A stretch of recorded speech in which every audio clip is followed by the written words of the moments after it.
ಎಲ್ಲರಿಗೂ ನಮಸ್ಕಾರ. ನಾನು ಸಮರ್ಥ. ಇಂದು ನಾನು ಗೋಪಾಲಕೃಷ್ಣ ಅಡಿಗರ ನನ್ನ ನೆಚ್ಚಿನ ಕೆಲ ಕವಿತೆಗಳಲ್ಲಿ ಒಂದಾದ ಭಗ್ನ ಅನ್ನೋ ಕವಿತೆಯನ್ನು ನಿಮ್ಮ ಮುಂದೆ ವಾಚಿಸೋದಕ್ಕೆ ಇಷ್ಟಪಡ್ತೀನಿ.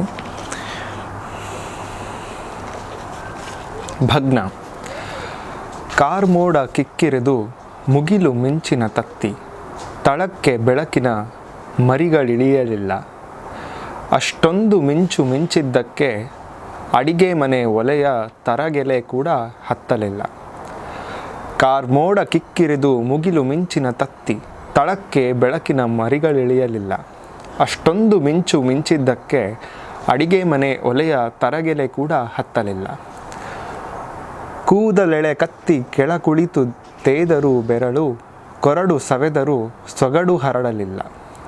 ತುಟಿ ಕಚ್ಚಿ ಕೆಂಡಗಳ ಮೇಲೆ ನಡೆದದ್ದಕ್ಕೆ ಬೊಕ್ಕೆಗಳ ಮಿಕ್ಕಿ ಸುಖ ದಕ್ಕಲಿಲ್ಲ. ಕೂದಲೆಳೆ ಕತ್ತಿ ಕೆಳ ಕುಳಿತು ತೇದರೂ ಬೆರಳು, ಕೊರಡು ಸವೆದರೂ ಸೊಗಡು ಹರಡಲಿಲ್ಲ. ತುಟಿ ಕಚ್ಚಿ ಕೆಂಡಗಳ ಮೇಲೆ ನಡೆದದ್ದಕ್ಕೆ ಬೊಕ್ಕೆಗಳ ಮಿಕ್ಕಿ ಸುಖ ದಕ್ಕಲಿಲ್ಲ. ಹಿಡಿ ಮಣ್ಣು ಹಿಡಿ ಹೊನ್ನು ಕಲಸಿ ಹೊಳೆಗೆಸೆದರೂ ಮಣ್ಣು ಹೊನ್ನೊಂದಾಗಿ ಕಾಣಲಿಲ್ಲ. ನೆರೆ ಮನೆಯ ನಾಯಿ ದಂಡಿಗೆ ಏರಿ ಕುಳಿತದ್ದು ಕಂಡರೂ ಅಡ್ಡ ಪಾಲಕಿ ಆಸೆ ಹಿಂಗಲಿಲ್ಲ. ಹಿಡಿ ಮಣ್ಣು ಹಿಡಿ ಹೊನ್ನು ಕಲಸಿ ಹೊಳೆಗೆಸೆದರೂ ಮಣ್ಣು ಹೊನ್ನೊಂದಾಗಿ ಕಾಣಲಿಲ್ಲ. ನೆರೆ ಮನೆಯ ನಾಯಿ ದಂಡಿಗೆ ಏರಿ ಕುಳಿತದ್ದು ಕಂಡರೂ ಅಡ್ಡ ಪಾಲಕಿ ಆಸೆ ಹಿಂಗಲಿಲ್ಲ. ಮಾಡಿ ಮಡಿಯದೆ ಬದುಕಿ ಉಳಿಯಬಾರದು ಮಡ್ಡಿ, ಕರ್ಪೂರವಾಗದೆ ಬೆಂಕಿ ಬಳಿಗೆ ಸುಳಿಯಬಾರದು.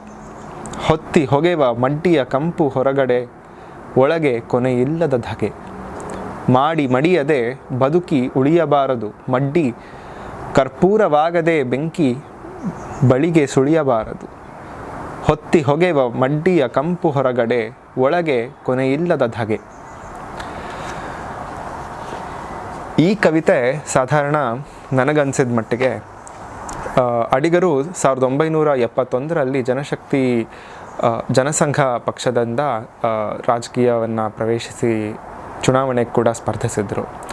ಆದರೆ ಗೆಲ್ಲಲಿಲ್ಲ ಅನ್ನೋದನ್ನು ನಾವು ತಿಳ್ಕೊಂಡಿರುವಂಥ ವಿಷಯ. ಅದು ಬಹುಶಃ ಸಾಧಾರಣ ಆ ಸಂದರ್ಭಕ್ಕೆ ಉಚಿತವಾಗಿ ಬರೆದಿರುವಂತಹ ಪದ್ಯ ಅಂತ ನಾನು ಅನ್ಕೋತೀನಿ. ಯಾಕೆಂದರೆ ಇದು ಕೂಡ ಸೆಪ್ಟೆಂಬರ್ 1972ರಲ್ಲಿ ಬರೆದಿರುವಂಥ ಕವಿತೆ ಈ ಹಿನ್ನೆಲೆಯಲ್ಲಿ ನೋಡೋದಾದರೆ, ಒಂದು ಪ್ರಯತ್ನ ವ್ಯರ್ಥವಾಯಿತಾ ಅನ್ನೋದು ಒಂದು ಪ್ರಶ್ನೆ ಅವರಲ್ಲೇ ಮೂಡಿ ನಂತರ ಅವರೇ ಉತ್ತರ ಕೂಡ ಕಂಡುಕೊಳ್ತಾರೆ. ಏನಂದರೆ, ಪ್ರಯತ್ನ ಮಾಡಿದ್ಯಾ, ಅದರ ಫಲಾಫಲಗಳ ಬಗ್ಗೆ ಚಿಂತೆ ಬೇಡ ಅನ್ನೋ ರೀತಿ. ಆದರೆ ಸಾಧಾರಣವಾಗಿ ಅವರ ಕೆಲ ಪ್ರೋತ್ಸಾಹದಾಯಕ ಕವಿತೆಗಳಲ್ಲಿ ಇದು ಒಂದು ಅಂತ ಭಾವಿಸ್ತಾ ಈ ಪದ್ಯವನ್ನು ಓದೋದಾದರೆ, ಮೊದಲ ಕೆಲ ಸಾಲುಗಳಲ್ಲಿ ವ್ಯರ್ಥ ಪ್ರಯತ್ನಗಳ ಬಗ್ಗೆ ಮಾತುಗಳನ್ನಾಡ್ತಾರೆ. ಕಾರ್ಮೋಡ ಕಿಕ್ಕಿರಿದು ಮುಗಿಲು ಮಿಂಚಿನ ತತ್ತಿ, ತಳಕ್ಕೆ ಬೆಳಕಿನ ಮರಿಗಳಿಳಿಯಲಿಲ್ಲ. ಅಷ್ಟೊಂದು ಮಿಂಚು ಮಿಂಚಿದ್ದಕ್ಕೆ ಅಡುಗೆ ಮನೆ ಒಲೆಯ ತರಗೆಲೆ ಕೂಡ ಹತ್ತಲಿಲ್ಲ. ಅಂದರೆ ಕಾರ್ಮೋಡ ಅನ್ನೋದು ಒಂದು ಮಿಂಚಿನ ಮೊಟ್ಟೆ ಇದ್ದ ಹಾಗೆ.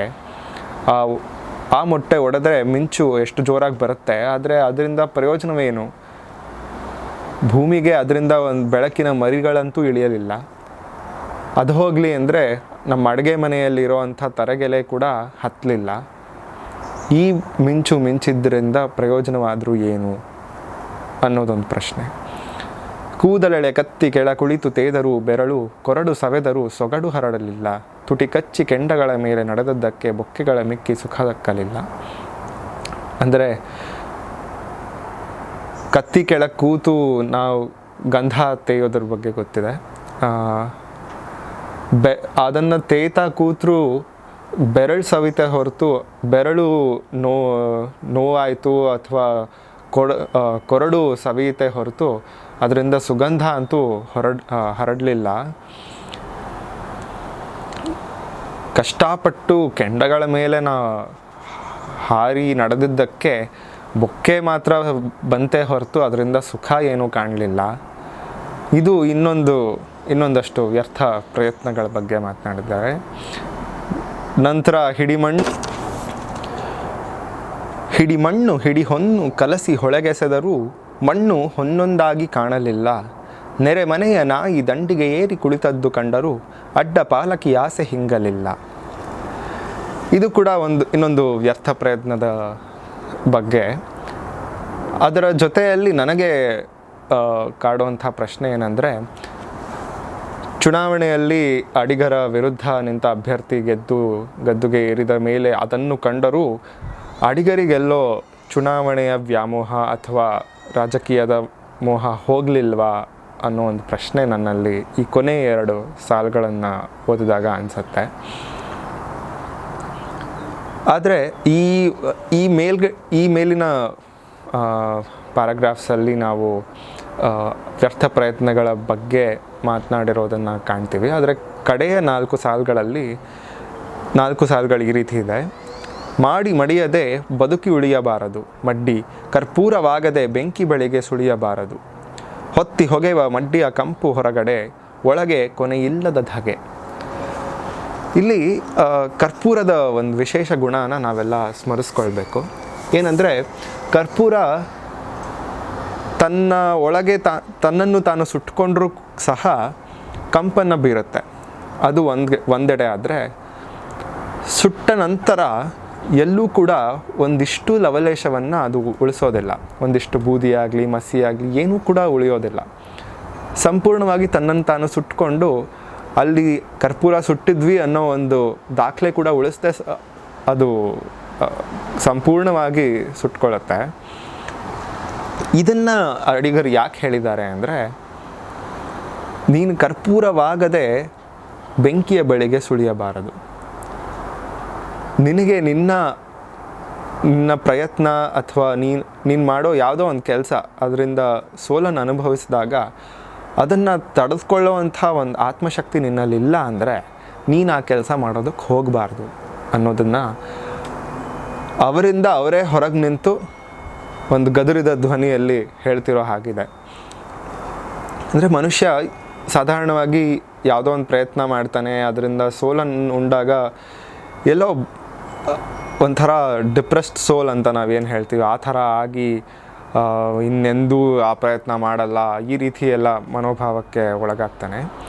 ಹಾಗಾಗಿ ಅಡಿಗರು ಹೇಳೋದು, ನೀನು ಒಂದು ಕೆಲಸ ಕೈ ಹಾಕಿದಾಗ ಕೇವಲ ಅದರ ಗೆಲುವನ್ನು ನೀನು ನಿರೀಕ್ಷೆಯಲ್ಲಿಟ್ಕೊಂಡು ಕೆಲಸ ಮಾಡೋದಲ್ಲ, ಆದರೆ ಅದನ್ನು ಸೋಲನ್ನು ನಾನು ತಡ್ಕೊಳ್ಳೋವಂಥ ಶಕ್ತಿ ಇದೆಯಾ ಅನ್ನೋದರ ಚಿಂತನೆ ಕೂಡ ಇರಬೇಕು ಅನ್ನೋದು. ಅದಕ್ಕೆ ಉಚಿತವಾಗಿ ಕರ್ಪೂರದ ಉದಾಹರಣೆ ಕೊಟ್ಟಿದ್ದು ನನಗೆ ಬಹಳ ಇಷ್ಟವಾದಂಥ ವಿಷಯ. ಅಡಿಗರ ಕಾವ್ಯಗಳ ವಿಶೇಷವೇ ಅದು ಅಂತ ನನಗನ್ಸುತ್ತೆ. ಏನಂದರೆ, ಸಾಧಾರಣವಾಗಿ ಕವಿ ತನ್ನಿಂದ ಹೊರ ನಿಂತು ತನ್ನನ್ನು ತಾನೇ ವಿಮರ್ಶಿಸಿಕೊಳ್ಳೋದು ಅಥವಾ ತನ್ನನ್ನು ತಾನೇ ಪ್ರಶ್ನಿಸಿಕೊಳ್ಳೋದು, ಇದು ನನಗೆ ಅಡಿಗರ ಕವಿತೆಗಳಲ್ಲಿ ಸಾಧಾರಣವಾಗಿ ಕಂಡುಕೊಂಡು ಬಂದಂಥ ವಿಷಯ.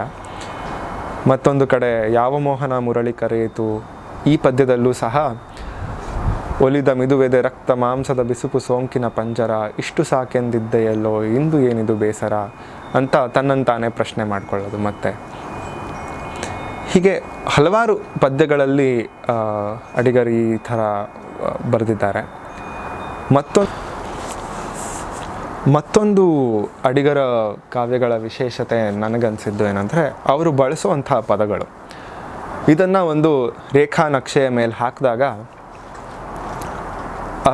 ಅವರ ವಿಷಯಗಳ ವ್ಯಾಪ್ತಿ ಅಥವಾ ಆ ವಿಷಯಗಳ ಆಳೆತ್ತರಗಳು ಇದರ ಬಗ್ಗೆ ನಮಗೆ ಗೊತ್ತಾಗತ್ತೆ. ಉದಾಹರಣೆಗೆ ಹೇಳಬೇಕಾದ್ರೆ, ಶ್ರೀರಾಮ ನವಮಿಯ ದಿವಸ ಈ ಪದ್ಯವನ್ನು ನೀವು ನೋಡಿದಾಗ ಇದರಲ್ಲಿ ಎಷ್ಟು ವೈವಿಧ್ಯಮಯವಾದ ಪದಗಳನ್ನು ಬಳಸಿದ್ದಾರೆ, ಅಂದರೆ ಎಷ್ಟು ವಿಷಯಗಳನ್ನು ಅವರು ತಲುಪಿದ್ದಾರೆ ಅನ್ನೋದು.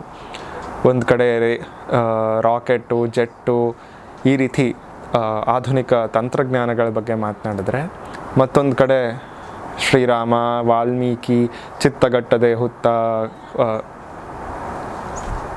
ಮತ್ತೆ ಕೆತ್ತೀತೇನೋ ಪುರುಷೋತ್ತಮನ ಅಂಥ ರೂಪುರೇಖೆ ಅಂತ ಹೇಳ್ತಾರೆ. ಅಂದರೆ ಆಧ್ಯಾತ್ಮ, ಪಾರಮಾರ್ಥ, ಲೌಕಿಕ, ಅಥವಾ ತಂತ್ರಜ್ಞಾನ, ಇಷ್ಟೆಲ್ಲ ವಿಷಯಗಳನ್ನು ಅವರು ಒಂದೇ ಕವಿತೆಯಲ್ಲಿ ಸಂಗ್ರಹಿಸ್ತಾ ಇದ್ದಾರೆ. ಅದ್ರ ಜೊತೆಗೇ ಸಮಾಜದಲ್ಲಿರುವಂಥ ಏರುಪೇರುಗಳು, ಅದನ್ನು ಹೇಗೆ ಬದಲಾಯಿಸಬೇಕು, ಈ ರೀತಿ. ಆದರೆ ಅವರ ಸಾಧಾರಣ ಎಲ್ಲ ಕವಿತೆಗಳ ಸಾರಾಂಶ ಏನಂದರೆ, ತನ್ನನ್ನು ತಾನು ಹೇಗೆ ಮುಂದಕ್ಕೆ ತರಬೇಕು ಅಥವಾ ತನ್ನನ್ನು ತಾನು ಹೇಗೆ ಉದ್ಧರಿಸ್ಕೊಳ್ಬೇಕು ಅನ್ನೋದು. ಅವರ ಅಷ್ಟೂ ಪದ್ಯಗಳನ್ನು ಓದಿದ್ರೆ ನಮ್ಮಲ್ಲಿರೋ ಅಂತಃಶಕ್ತಿ ಸದೃಢವಾಗಿಬಿಡುತ್ತೋ ಏನೋ. ನಂತರ ನನಗೆ ಮತ್ತೊಂದು ಮುಖ್ಯ ಅಂಶ ಅನಿಸಿದ್ದು ಅಂದರೆ, ಅವರಿಗಿದ್ದ ಸಮಾಜದ ಬಗ್ಗಿನ ದೃಷ್ಟಿಕೋನ. ಸಮಾನತೆ ಅಂದರೆ ಎಲ್ಲರೂ ಒಂದೇ ಅಂತ ಅವರು ಒಂದು ವಾಕ್ಯದಲ್ಲಿ ಹೇಳಿ ಮುಗಿಸ್ಲಿಲ್ಲ. ಅವರ ಪ್ರಕಾರ ಸಮಾನತೆ ಅಂದರೆ ಎಲ್ಲರಿಗೂ ಒಂದೇ ಮಟ್ಟಕ್ಕೆ ತಲುಪಬಹುದಾದಂಥ ಶಕ್ತಿ ಇದೆ. ಈ ಶಕ್ತಿಯನ್ನು ಎಲ್ಲರೂ ಗುರುತಿಸ್ಕೊಳ್ಬೇಕು, ಹಾಗೆ ಆ ಒಂದು ಮಟ್ಟಕ್ಕೆ ಸೇರುವಂಥ ಪ್ರಯತ್ನ ಮಾಡಬೇಕು ಅನ್ನೋದು. ಇಂಥ ಒಂದು ವೈವಿಧ್ಯಮಯವಾದ ವಿಷಯಗಳನ್ನು ಅಥವಾ ದೃಷ್ಟಿಕೋನಗಳನ್ನು ಇಟ್ಕೊಂಡಂಥ ಕವಿಗಳು ನಮಗೆ ಸಿಗೋದು ಬಹಳ ವಿರಳ. ಅಡಿಗರು ನಮ್ಮನ್ನು ಅಗಲಿ ಬಹಳಷ್ಟು ವರ್ಷಗಳಾದರೂ ಕೂಡ ಅವರು ಇಂದಿಗೂ ಪ್ರಸ್ತುತ, ಅವರ ಕವಿತೆಗಳು ಇಂದಿಗೂ ಕೂಡ ಪ್ರಸ್ತುತ. ಅವರ ಕವಿತೆಗಳನ್ನು ಓದಿ ಕೇವಲ ಅದನ್ನು ಅರ್ಥೈಸ್ಕೊಳ್ಳೋದಾಗಲಿ ಅಥವಾ ಓದಿ ಖುಷಿ ಪಡೋದಷ್ಟೇ ಅಲ್ಲದೆ, ಅದು ನಮ್ಮ ಜೀವನದಲ್ಲಿ ಅಳವಡಿಸ್ಕೊಳ್ಳದೆ ಹೋದರೆ ಸಾರ್ಥಕತೆ ಇರೋದಿಲ್ಲ ಅನ್ನೋದು ನನಗನ್ಸುತ್ತೆ. ಹಾಗಾಗಿ ಅಡಿಗರ ಎಲ್ಲ ಕವಿತೆಗಳನ್ನು ಓದಿ, ಎಲ್ಲ ಆಗದೇ ಇದ್ರೂ ಒಂದೆರಡು ಪದ್ಯ ಓದಿದ್ರೂ ಸಾಕು, ನಮಗೆ ಜೀವನದ ಬೇರೆದೇ ದೃಷ್ಟಿಕೋನ ನಮ್ಮ ಕಣ್ಮುಂದೆ ಕಾಣುತ್ತೆ ಅಂತ ನನಗನ್ಸುತ್ತೆ.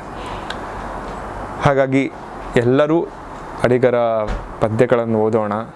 ಅವರಿಗಿದ್ದ ದೃಷ್ಟಿಕೋನದಲ್ಲಿ ನಾವು ಕೂಡ ಸಮಾಜದ ಏಳಿಗೆಗೆ ಒಂದಿಷ್ಟು ನಮ್ಮ ಕೈಲಾದ ದುಡಿಮೆಯನ್ನು ಮಾಡೋಣ ಅಂತ ನನ್ನ ಕೋರಿಕೆ.